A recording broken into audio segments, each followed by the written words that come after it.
बेलापुर के वेद जी।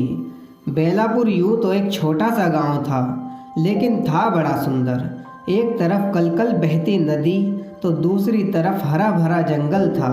नदी के एक तरफ पहाड़ियाँ थीं जो दूर से बेहद सुंदर प्रतीत होती थी। गांव में ही अमृतलाल जी नामक एक वयोवृद्ध वेद जी थे, जिनकी उम्र कोई 90 वर्ष के आसपास थी। बुढ़ापे में भी चेहरे पर झुर्रियाँ नहीं पड़ी थी। चेहरे पर तेज व चमक थी। बाल अभी तक काले थे तथा अपना कार्य स्वयं किया करते।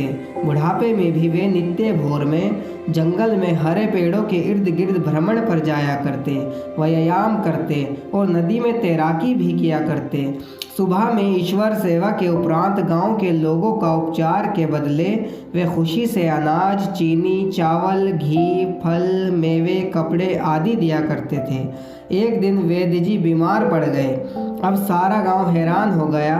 सब कहने लगे कि आप शीघ्र ठीक हो जाओ, हम सब आपके बिना मर जाएंगे। यह सुनकर वेद जी ने मुस्कुराते हुए पूछा, अरे तबीयत तो मेरी खराब है, लेकिन तुम कैसे मर जाओगे?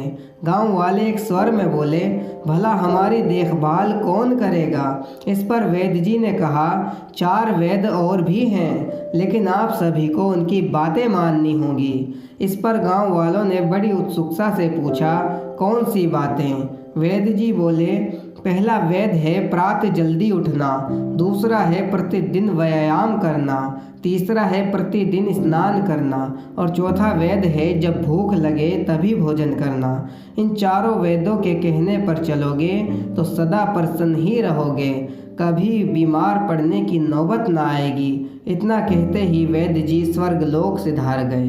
खबर सुनकर सारा गांव शोक में डूब गया। वेद जी के अंतिम संस्कार के उपरांत गांव की चौपाल पर सभी गांव वालों ने एक निर्णय लिया। उसके मुताबिक वेद जी के बताए चारों वेदों का पालन सबने करना शुरू कर दिया। फिर गांव में कोई भी व्यक्ति बीमार न हुआ।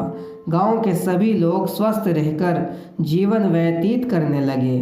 सीख: इस कहानी से हमें यह सीख मिलती है कि अगर हम रोज़ाना सही समय पर सुबह उठेंगे और व्यायाम करेंगे और भूख लगने पर ही खाएंगे तो हमेशा स्वस्थ रहेंगे।